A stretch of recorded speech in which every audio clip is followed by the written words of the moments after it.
This episode of the Old Dogs REI Network is brought to you by Mino Studio.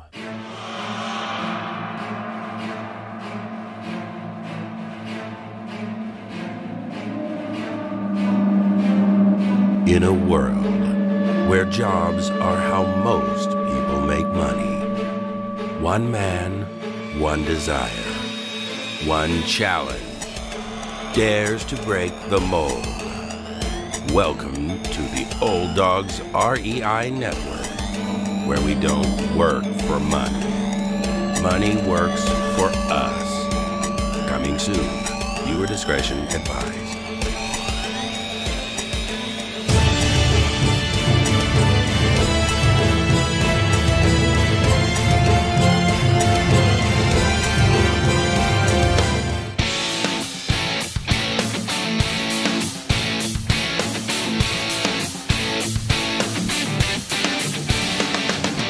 Welcome to the Old Dogs REI Network, where cash flow is king.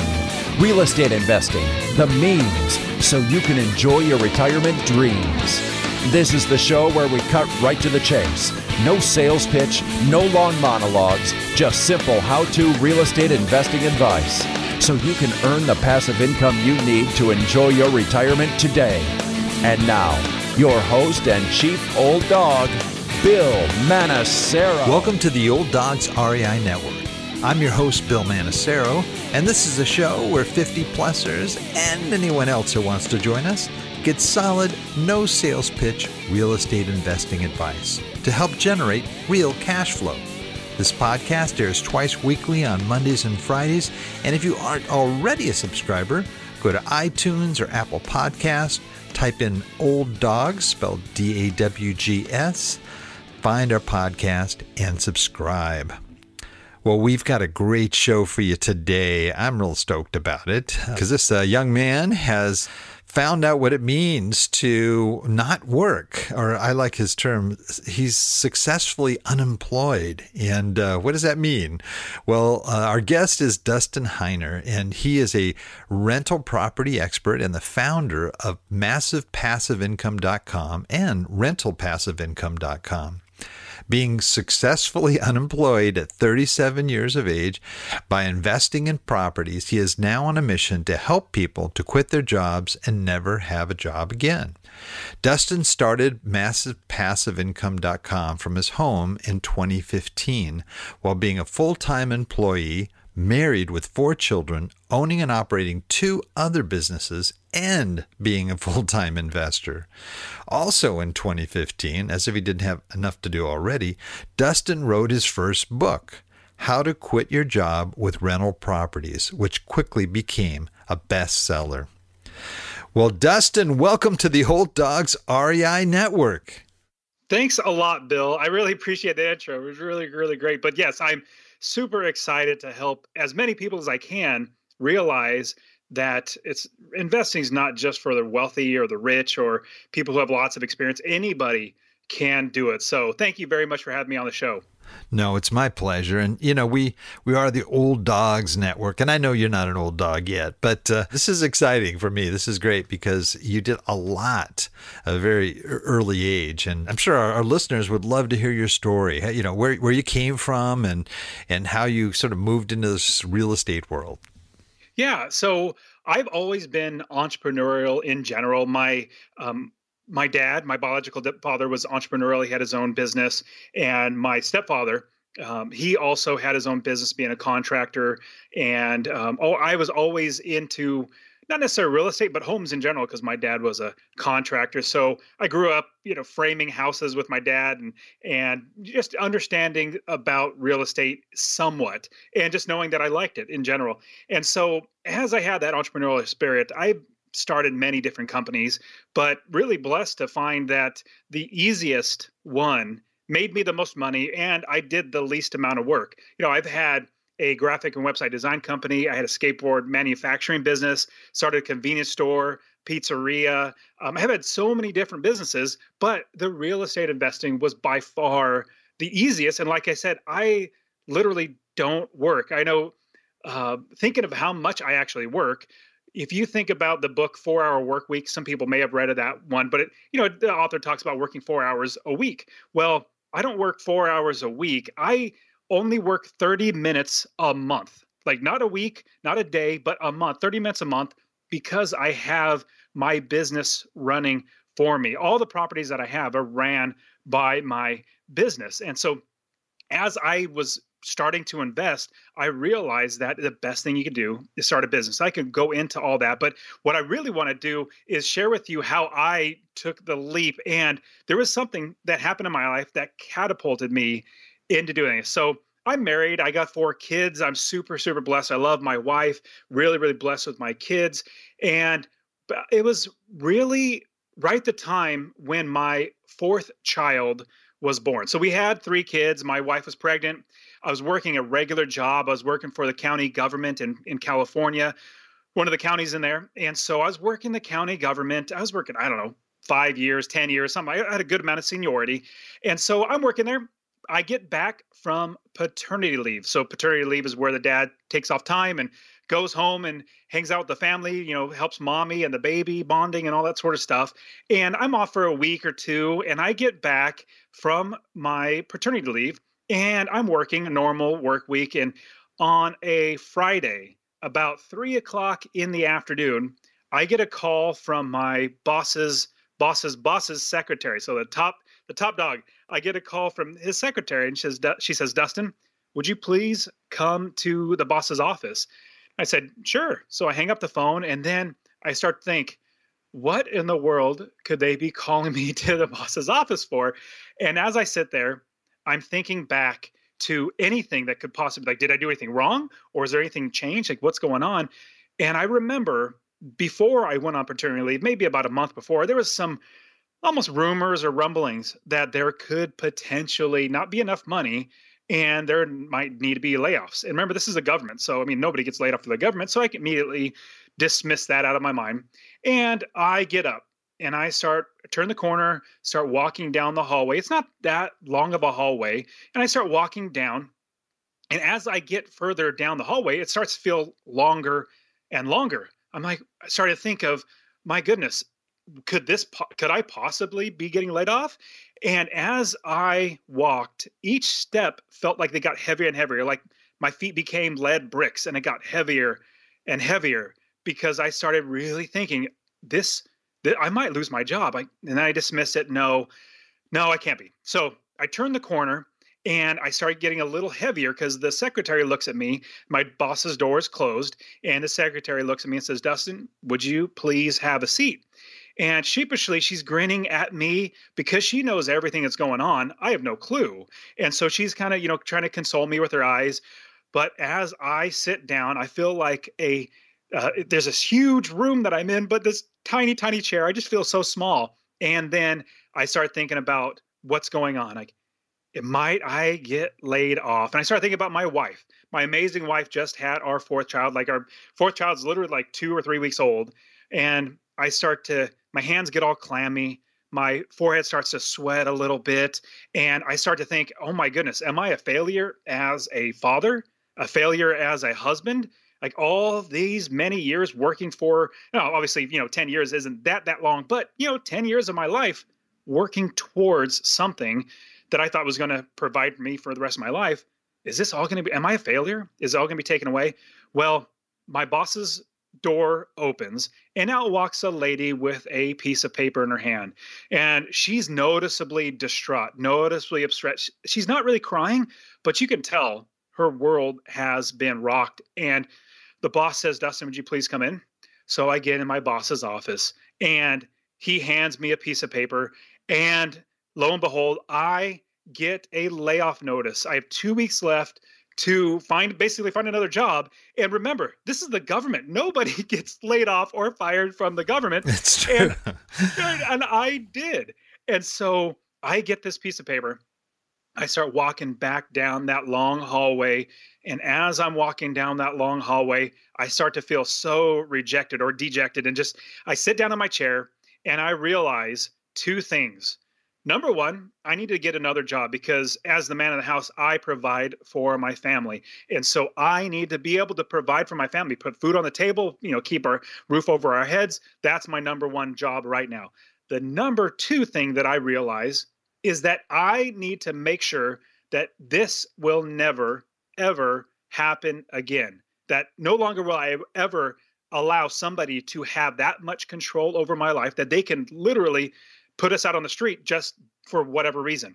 And so I decided then and there that I was going to be a real estate investor. I had in the past thought about, okay, I had maybe one or two properties and it was going well, but I was thinking, you know what, I really would like to scale. But this instance made me make the decision to stop referring to myself. Like if somebody ever said, hey, Dustin, what do you do? Basically asking me, what's the value that you put on yourself?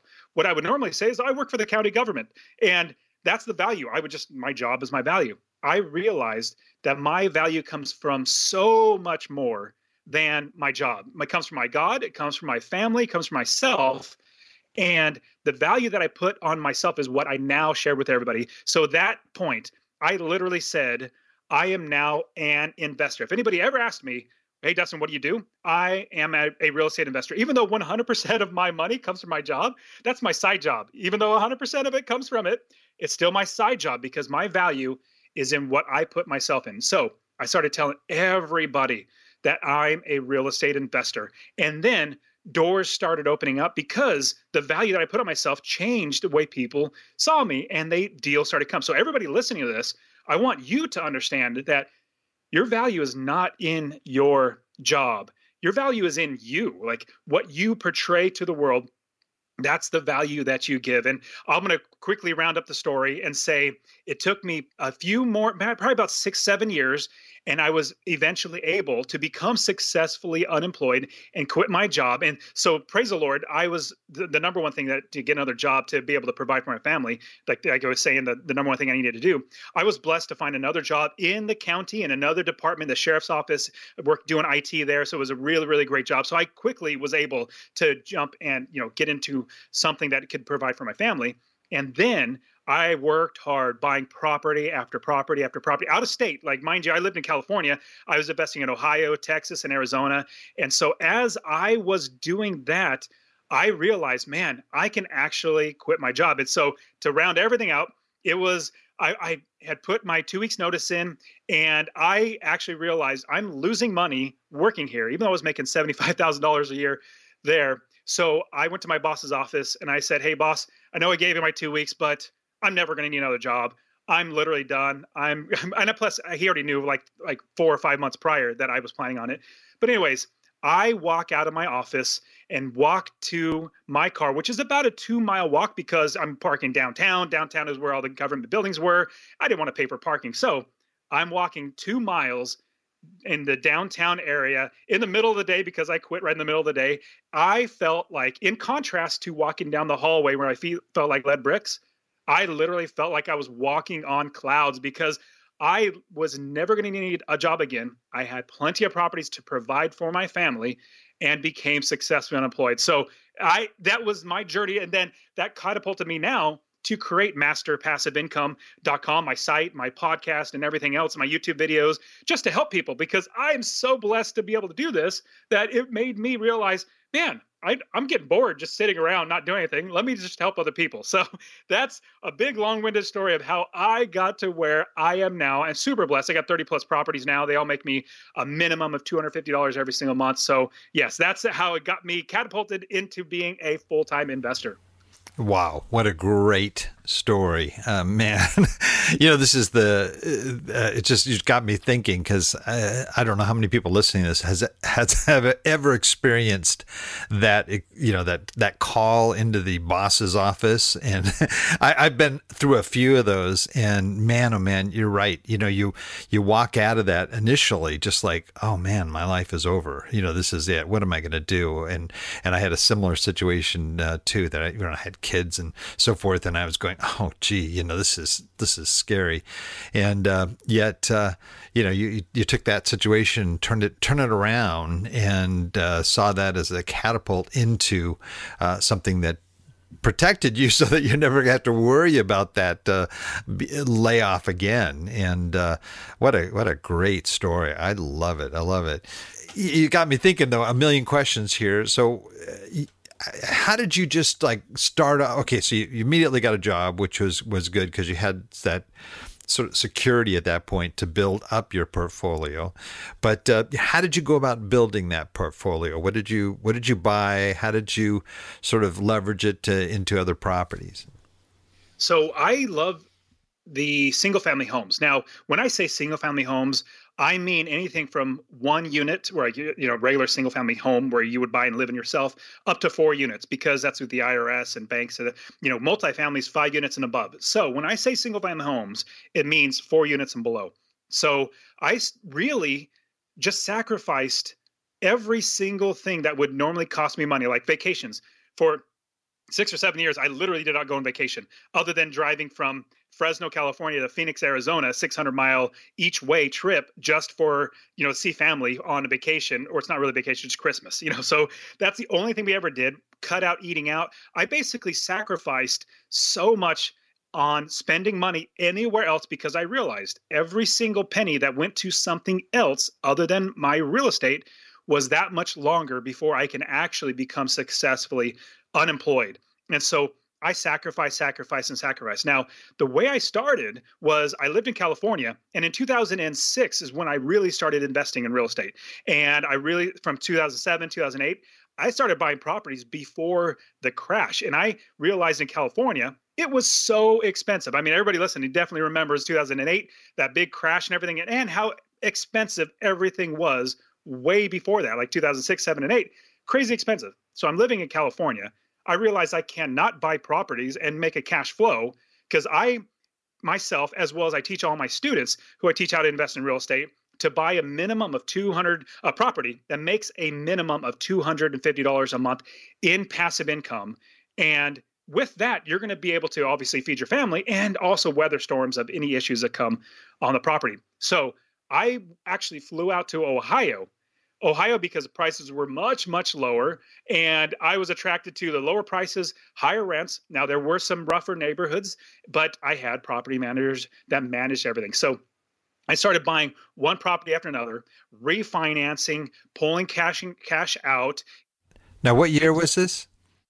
So I started in 2007 was probably my first rental property that I bought. Then I kept buying 2008, 2009. Now, what people might be thinking, well, did you get hurt in the crash? Well, I literally do not invest for appreciation because I don't care about appreciation. I mean, it's great. It's, icing on the cake, but I feed my family with cash flow. So all the properties in 2006 or 2007, when I started buying a lot of properties, when I started buying the properties, I knew I needed cash flow. And so no matter if the market went up, it went down, or sideways, didn't do anything, I still made money every single month. And I still own the properties that I bought in 2006, 7, and in 2008, and all through the crash. I still own those properties, and they've made me a minimum of $250 a month in passive income every single month because I bought them right. I did not invest for appreciation.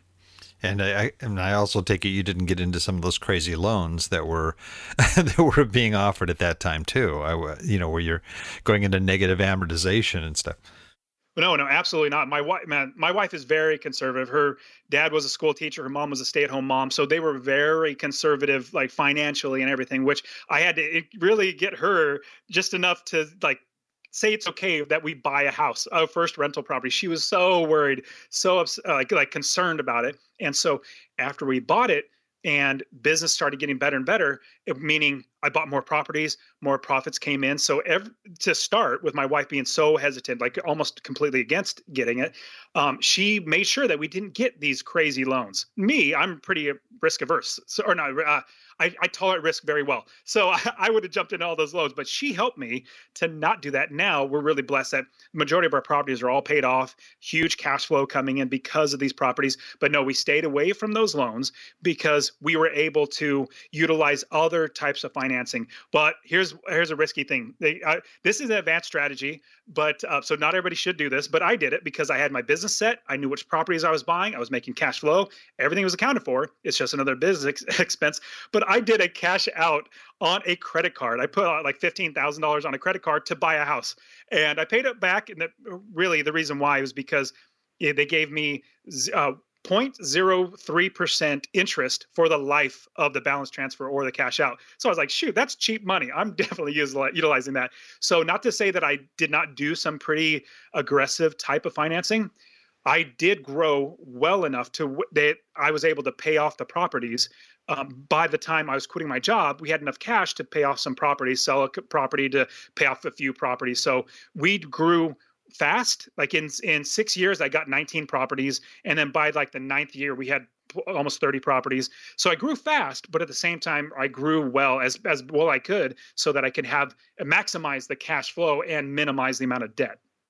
Wow, that's amazing. Now, what part of Ohio were you investing in?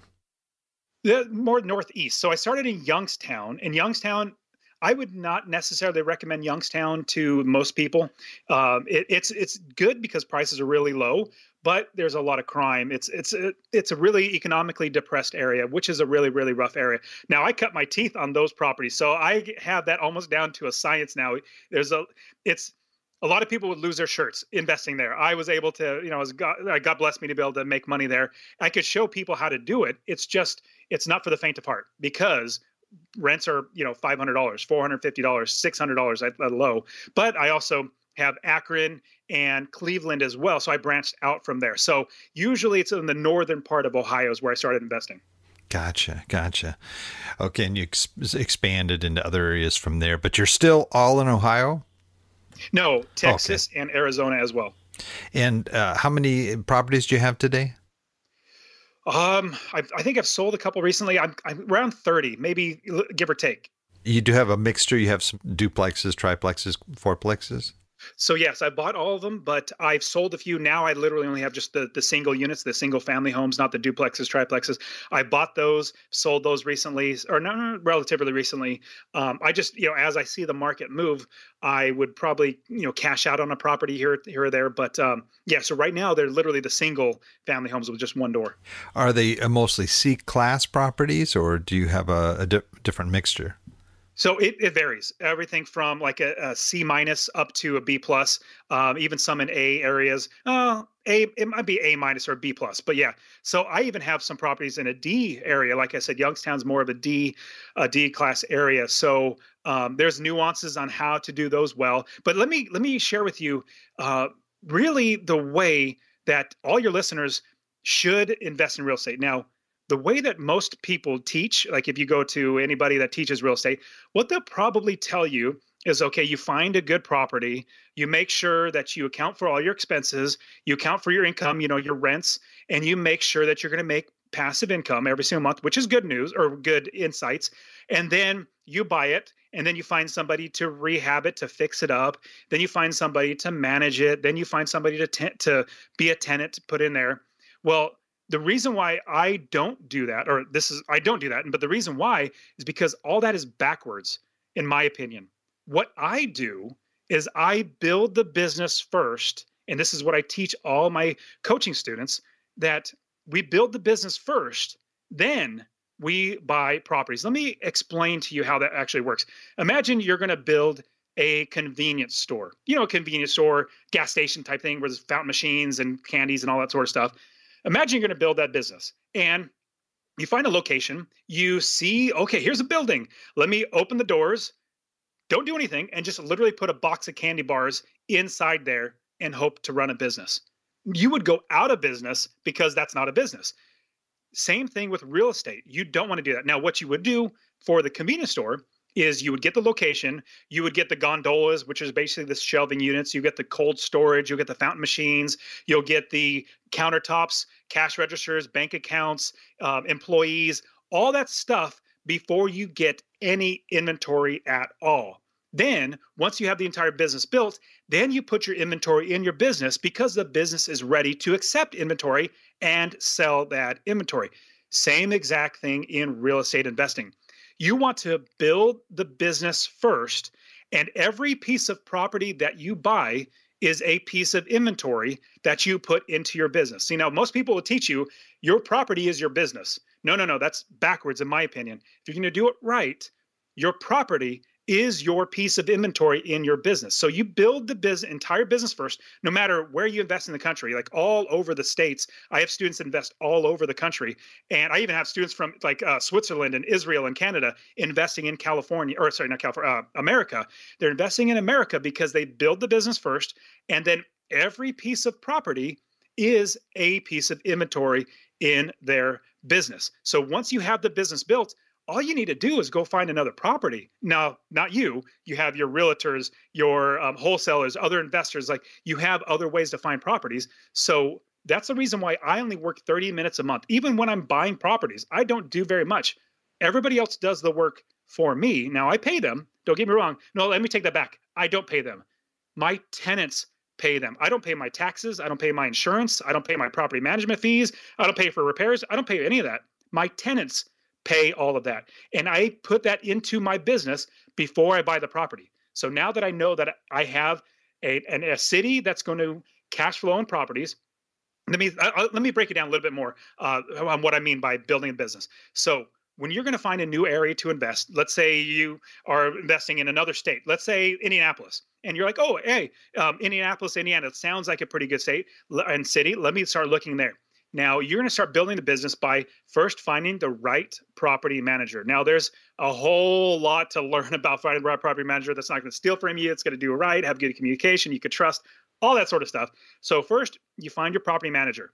Now, other people might tell you, find a realtor first. No. That is absolutely backwards. We don't care about realtors. And if anybody realtor is listening to this, hope I don't hurt your feelings, but they're a dime a dozen. They're literally everywhere. There's so many realtors. There are only a handful of property managers. Your realtor will get you your property and then leave.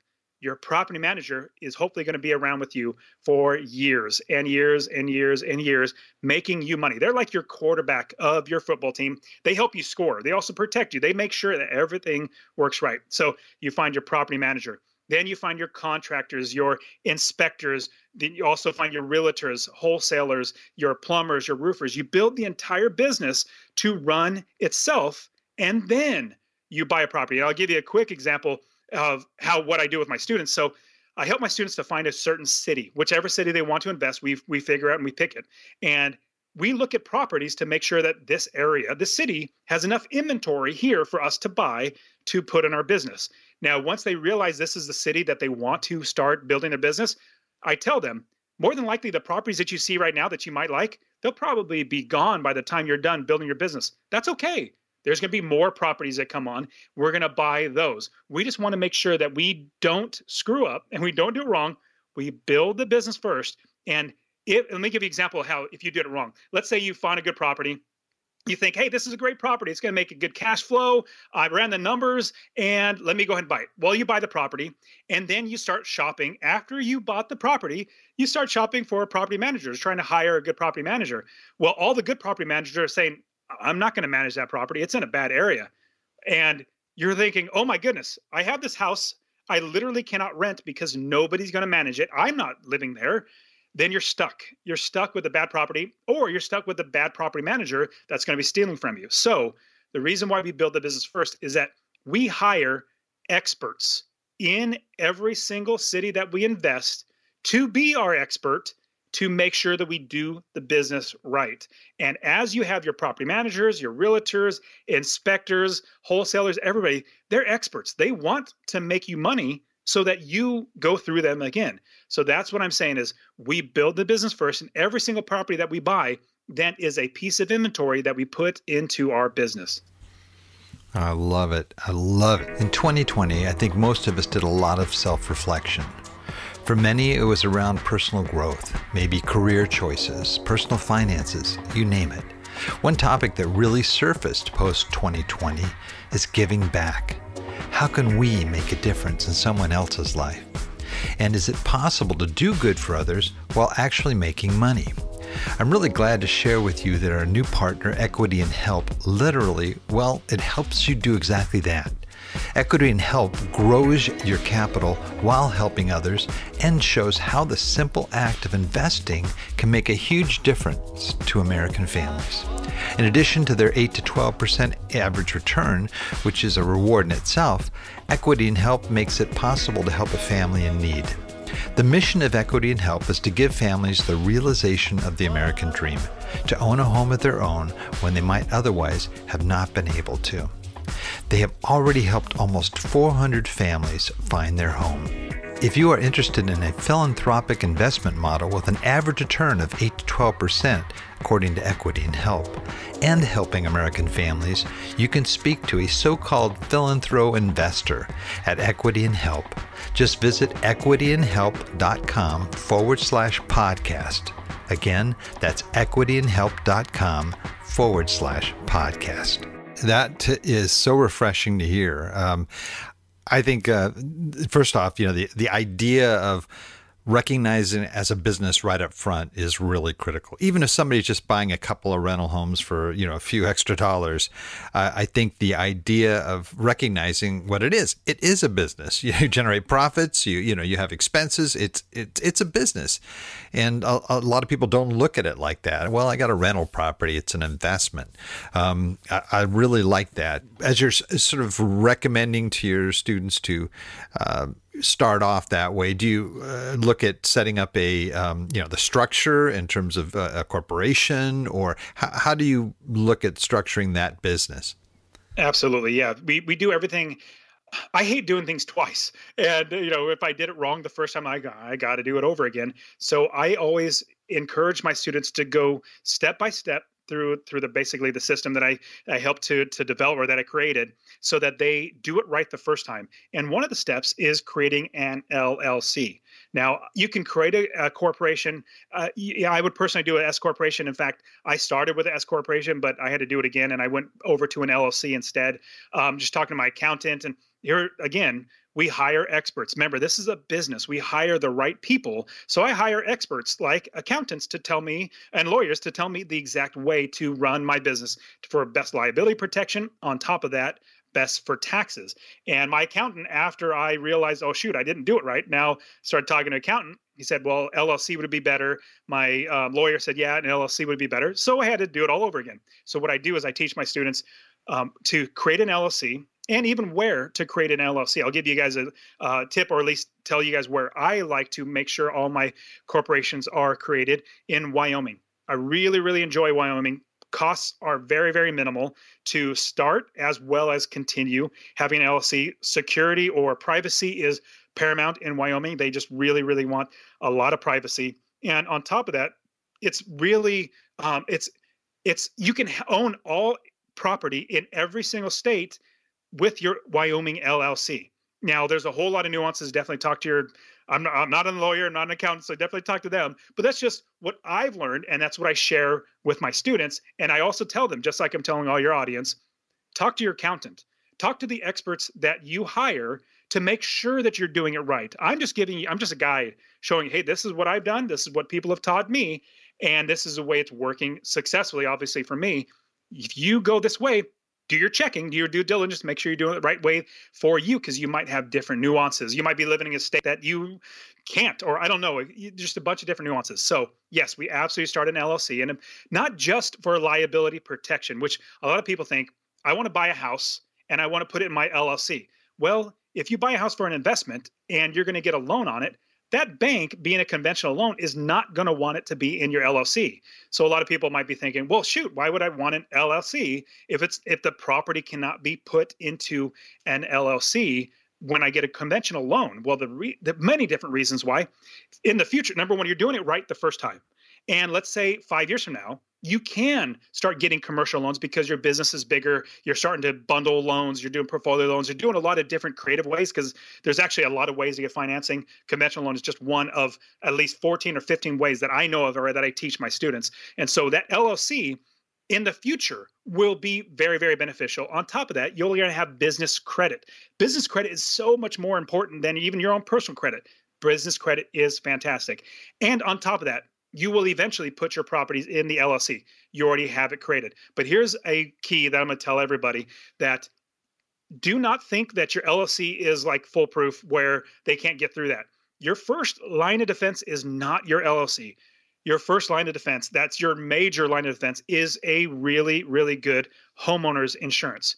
That one that also can have renters. You want to make sure that you could have renters in there, but you want really, really good homeowners insurance, because that is your 100% line of defense, not your LLC, for people to come after you. Your LLC is a backup. It's a secondary. There are ways to get around. Like if lawyers really try, they can probably get around the LLC if they work really, really hard. So it's another line of defense. So that's a long-winded answer to answer your question. Yes, we set up an LLC. No, that's great. That's great. Well, it's interesting how when you're speaking, you're talking about, sort of learning as you're going along in much of this. And I imagine there were a number of mistakes you might have encountered early on that you've learned quite a bit from. I mean, you were buying properties in D areas. I mean, man, you really went to the school of hard knocks there.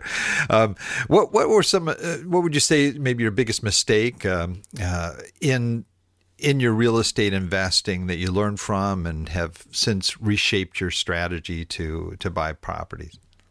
It's going to absolutely reiterate what I've shared with people and what I say over and over. It's like, I don't mind beating this dead horse, because if you don't do this, it's going to be detrimental. You need to build the business first, 100%. I found what I thought was a good property manager when I first started investing. I hired the first property manager that, was basically had a pulse and that said there was a property manager. In 6 months, she started stealing from me. She started another business that was like a sub sandwich, not Subway, but like a sandwich restaurant. Started losing money, so she started stealing from me, getting fake and false receipts on there. Things were adding up, so I had to fire her because I didn't do it right. I didn't hire the right property manager, and that's a huge thing that I go with all my students. In fact, I have a group coaching call this Thursday, and one of the big things we're going to be talking about is hiring and how to hire the right property manager. Because if you have a bad property manager, number one, they could probably steal from you. Number two, you're going to be sleeping a lot less at night because you're wondering about your property. And number three, you could actually be liable for some bad things. So you want to hire the right property manager. That was the I guess the start of me realizing I need to build the business, hire the right people, and do the business right. What would you say your biggest success was in the course of your real estate career? My number one goal, I think when I turned 26, I said my number one goal is to quit my job and be successfully unemployed and never work a job again in 10 years. So I read the book, Rich Dad, Poor Dad, and he gave himself a goal. It said 10 years, I'm going to be unemployed, and, no matter what, I'm quitting my job. And I said, you know what? I'm going to give myself that deadline. And so in 10 years, I said, by the time 10 years is up, I'm either going to quit and fall on my face, or I'm going to quit because I'm successfully unemployed. And so my biggest success was it was like 9 years. After 9 years, I had enough properties. And in fact, it was about year 7. I had enough properties, but I was so worried about leaving that W-2 job, that stable W-2 job that, obviously I got laid off. But in general, it's fairly stable. You work, you get a paycheck. You work, you get a paycheck. 2, where you're literally standing on your own 2 feet. And so I kept working for another 2 years because I was worried. And I kid you not, I realized after it was about the 9th year, after 2 years of working when I didn't really need to, I'm like, oh my goodness, I am losing money working here. Even though I'm making $75,000, I'm losing money. I better quit. And now, praise the Lord, I'm so blessed to be able to have all these properties, being able to help so many people. It's been the best thing ever to have been able to become successfully unemployed. I love it. I love it. Well, our audience are folks that are 50 years of age and older. What advice would you have for these folks that are starting later? Not like you, starting, young in life. You've got so a lot of years ahead of you to make mistakes and so forth. What would be your advice for those folks? The best thing I can say is do it right the first time. Do it right, do it the right way, and honestly, follow somebody that has, it could be the Old Dog Network, you're just really listening and you're really following the way that they are explaining it. You want to follow a path. Basically, you want the guide to show you how they have done it and follow that path, because as you're doing that, they have already made the mistakes. There's a great proverb or quote that a smart man learns from his mistakes. Well, a wise man learns from other people's mistakes. I'd much rather everybody be the wise man, learn from my mistakes. learn from Bill's mistakes, learn from everybody else's mistakes so that you can actually bypass those mistakes. That's great. Great advice. Well, you've got this amazing business here that looks like it's just already taking off. What's sort of your long game here? What are your plans for 5, 10, 20 years down the road? And what excites you about the future of your company too? Well, number one, with Master Passive Income, I'm able to help so many people. It's so amazing when I get a text or I get an email, or even people that just listen to the podcast say, I did not even, do your coaching. I just listened to your podcast and I bought properties and I have this. I even had somebody do a house hack. That's where you buy a duplex, you live in one unit and somebody else lives in the other, and then you make money. I even had people listening to my podcast and just say, just by listening to that, I was able to start investing and doing a house hack. So on top of that, with my real estate, all this combined is really, so everything for Master Passive Income goes into real estate. Any money that I make, it literally goes to buying more real estate, because that's where I make my money, is in real estate. So what I'm thinking in the next few years, to be completely honest, I'm actually looking forward to a correction in the market. Now, if it's a crash like 2009 or 2008 all over again, I'm going to be so happy, because I have a decent amount of money that's sitting on the sidelines waiting for a correction. If there is a correction, then I'm just going to be, buying as many properties as I can. If not, I'm still making money. I'm still buying more properties. I'm still investing now, because there are great properties out there. You just got to work harder to find them. So I'm thinking the more and more that I can help people, and here's a big thing that I've learned in my lifetime, that the more people that I help, the better my life gets, the more money I make, and the more other people are blessed and benefited. So my rental properties, I help a lot of people. I serve a lot of people because of my rental properties. They're good homes. People could live in. I give them an affordable rent. I don't charge the top dollar. I now obviously I want to make money, but at the same time, I want to serve the people, and they stay longer. I have less money in turnover. A tenant moves out. I have to fix it up, clean it up, and get somebody else to hire somebody to find another tenant. I save so much money doing that. But on top of that, with Master Passive Income, everything that I do there, I'm teaching so many people on how they can change their life. I have so many students that have actually quit their job already, and many, many more that have started on the path, buying that first property. So honestly, what it really comes down to, Bill, is I just love seeing everything that I'm doing help and serve more people, because honestly, I wouldn't say I'm rich or anything, but I don't have to work a job. That's all I care about. If I never have to work a job again and be able to help people, I'm all for it. I love it. That's awesome. Well, man, time is like flying by here. It's a shame too, because I could probably talk to you for another couple hours here easily, but I'm just gonna have to have you back on. That's the only way around Absolutely. it. So we have what we call our wrap it up session here, and this is where I ask you a series of quick questions about resources that you have, and hopefully that'll be of value to others, and they can learn as well how to move forward here. So. If you're ready, we can go ahead and move it into our wrap it up. Yes. All right. First question, favorite real estate book? Favorite real estate book? Well, oh my goodness. So I've read quite a few, but honestly, the one that gets you started. See, now, it's going to be a little bit more long-winded of an answer, but I can teach anybody how to invest in real estate, but I can't get them over that hurdle to start doing it or realize that they can. So even though this is not a real estate book, it's something that I would strongly recommend they're going to give you two of them that are really good. Rich Dad, Poor Dad, which I've already mentioned, because that gets you thinking down the path of passive income, and real estate's a part of it. That's how Robert Kiyosaki was able to do it. But there's a second book that I really, really love that gets you thinking outside of working a job, working an hour, getting paid an hour. It's called The Richest Man in Babylon. Now that's about investing, not necessarily real estate. And the reason why I go with just investing and, Rich Dad, Poor Dad and Richest Man in Babylon is because getting you to change that mindset to where you will make that first buy, buy that first property. Once you do that, let's say you build the business first, you buy that first property. It might take you 6 months, 8 months to buy the first property. I'm not going to say guarantee it, but I will almost guarantee, or I'm really strongly stating that within the next 2 or 3 months, at most, you're going to have your second property, because that first property is the hardest, getting that first property. Then it's scaling the business after that. That's great. Great. How about a favorite, just general business book? General business book. It would have to be one of those two. But if I'm going to pick any one, it's going to be The Richest Man in Babylon. That is a fantastic book. How about most valuable website for success other than your own? Oh, I'll be completely honest and say, for me, because I know how to use it, and this is something I teach everybody, but Zillow. Zillow is actually a fantastic website because I can find so many properties on there. I get so much information. I could look at a property on Zillow and know within literally 5 seconds if it's an investable property or not. I've just done it so many times, taught so many people how to do it, that it's just like, it's second nature. I just know what to look for.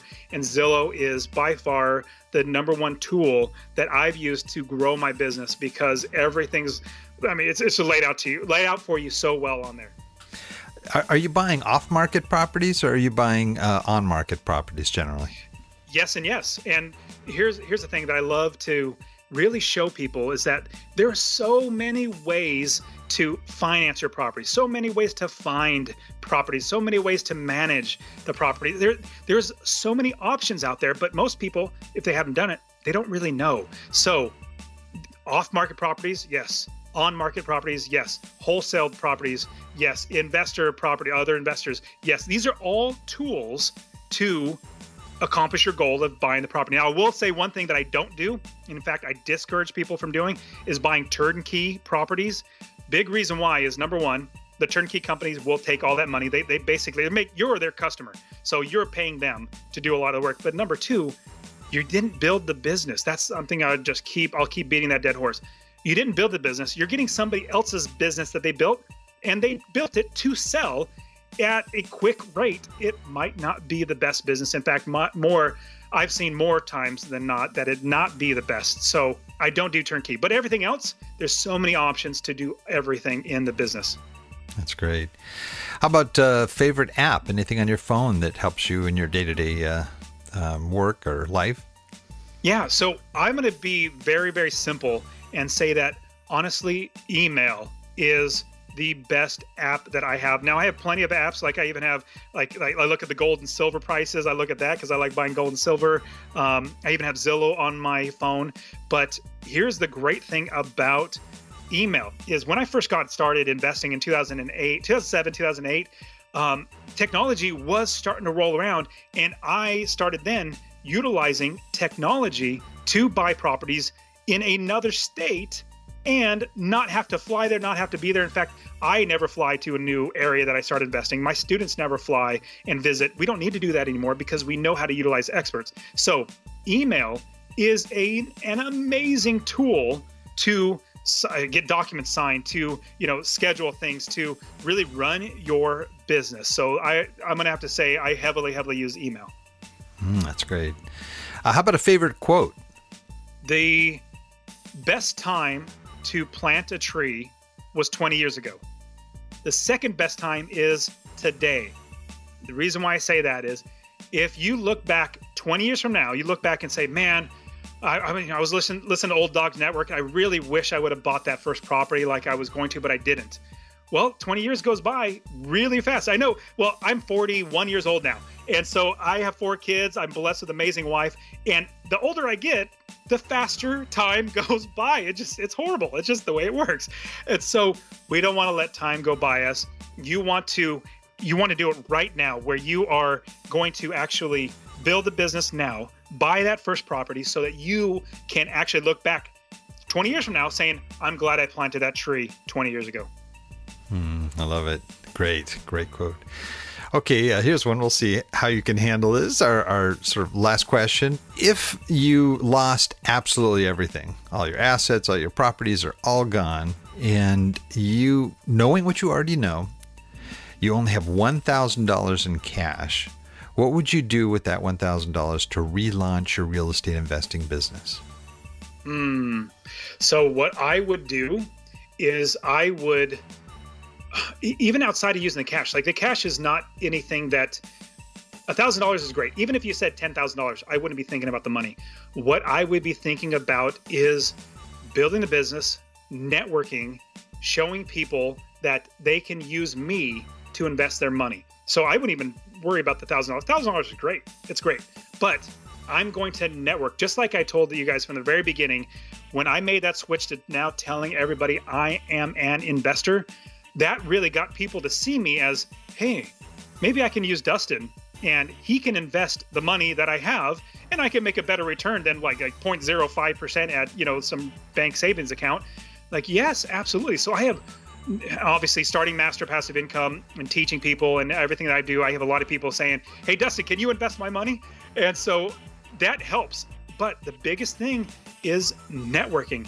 It's not just who you know, it's also who knows you and who would also want to give you money. So if I had to start over from scratch, I would literally not even think about $1,000. I would be thinking about building my business, utilizing other people's money, making sure the experts are doing the business and doing it that way. I love it. Yeah, I believe that too. I think, everybody says real estate's location, location, location. I think it's relationships, relationships, relationships, because that's really what makes this work, right? Without people that are buying and selling and people that are funding and so forth, you wouldn't have a real estate business. So I'm with you on that.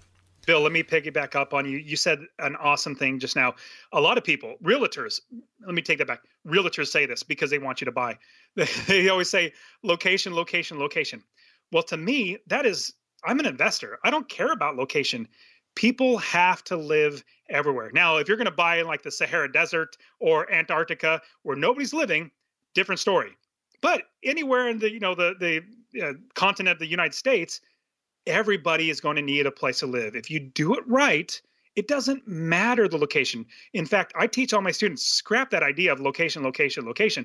You need to make sure, number one, that people are going to live there. And number two, that somebody will manage that property for you. If you have that, it doesn't matter the location. So I am right there with you, Bill.